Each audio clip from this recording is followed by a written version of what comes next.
Ένα περιστατικό πολύ περίεργο με έναν τραυματισμό ενός 17χρονου τουρίστα στη Ρόδο. Είναι μαζί μας ο Μανώλης Παπάζογλου από το Ρόδος Live News 24.gr. Γεια σου, Εμμανουήλ. Και Μανώλη, το περίεργο είναι ότι αυτό συνέβη και ο τραυματισμός αυτού του ανθρώπου ενώ έτρωγε σε ένα εστιατόριο. Καλημέρα, καλή. Καλώς το να.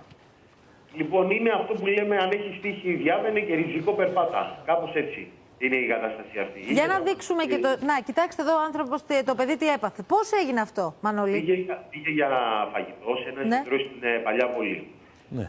Την στιγμή λοιπόν που έτρωγε ο 17χρονος με την παρέα του, του έφυγε το μαχαίρι από το χέρι. Ενστικτωδώς, όπως λειτουργούμε όλοι, αφού πέφτει πάνω στα ρούχα μας, έκλεισε τα πόδια του και το μαχαίρι καθόθηκε πάνω στο πόδι του. Σώπα, ρε Μανώλη. Είναι να μην σου τύχει αυτό, είναι να μην συμβεί. Δηλαδή, Ριζικό έχει, τύχη δεν είχε ο φουκαράς ο 17χρονος. Ναι, και έσκησε την μοιραία αρτηρία. Ναι. Ενώ είχε τύχει, είναι αυτές οι στιγμές που όλοι θέλουμε το φύλακα άγγελό μας, τις στιγμές που το χρειαζόμαστε. Για τον 17χρονο λοιπόν τουρίστα, ο φύλακας άγγελος ήταν ο Δημοσθένης. Το παιδί που βλέπουμε εδώ. Ναι. Δουλεύει στην Παλιαπολή, σε διπλανό ακριβώς κατάστημα. Γνώριζε από πρώτες βοήθειες πάρα πολύ καλά ο πλώνας. Ναι, γιατί το παιδί έχανε πάρα πολύ αίμα ήδη.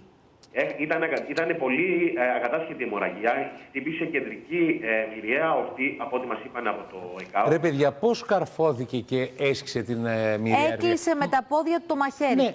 Δηλαδή, το έκλεισε, όπως έπεφτε το έκλεισε. Το έκανε ενστικτωδώς εκείνη την ώρα, ως αντανακλαστικό. Για να πιάσει το μαχαίρι με τα πόδια. Ναι, ενστικτωδώς τελείως λειτουργήσε το παλικάρι και καρφώθηκε το μαχαίρι ακριβώς πάνω. Αλλιώς το μαχαίρι θα είχε πέσει απλά στο πάτωμα και τώρα δεν θα συζητούσαμε για τίποτα. Εν τω μεταξύ το ΕΚΑΒ δεν μπορούσε να προσεγγίσει το σημείο και τι έγινε, Μανώλη? Δεν υπήρχε πρόσβαση εκεί, διότι η Παλιά Πόλη τώρα καταλαβαίνετε full σεζόν, γίνεται χαμός λίγο εδώ στο νησί της Ρόδου. Οπότε αποφασίστηκε, επειδή το παιδί γνώριζε από πρώτες βοήθειες, να μεταφερθεί μέχρι κάποια κοντινή πύλη είσοδο της Παλιάς Πόλης, να του παραλάβει από εκεί το ΕΚΑΒ, όπως και έγινε, με τα κατάλληλα μέτρα ασφαλείας, τα οποία μας τα είπε ο Δημοσθένης ακριβώς τι έκανε. Τον έδεσε με ζώνη, σταμάτησε την αιμορραγία, τον έβγαλε με την καρέκλα έξω. Για να μην τον. Το παιδί είναι καλά μετά το χειρουργείο, είναι εντάξει? Δόξα τω Θεώ, είναι σε πολύ καλή κατάσταση. Μπράβο. Ναι. Άρα, ποιο είναι το συμπέρασμα από όλο αυτό? Ας αφήσουμε τα μαχαίρια, δεν πειράζει, να φάμε με τα χέρια, ρε παιδί μου, ένα φαγητό. Να σου πω κάτι, αν δεν ήταν ο Δημοσθένης εκεί, πάντως, τώρα μπορεί να συζητούσαμε σε άλλη βάση. Τώρα, επειδή είναι καλά, κάνουμε και χιούμορ. Τώρα μπορούμε. Λοιπόν, άρα, αφήστε τα μαχαίρια, να φάμε με τα χέρια. Είναι και πολύ σημαντικό πλέον να ανοίξουμε και το κεφάλαιο πρώτων βοηθειών γενικώς. Αλήθεια είναι. Ανοίγεις. Να είσαι καλά, Μανώλη, την αγάπη μας στη Ρόδο. Γεια σου, Μανώλη. Καλή συνέχεια.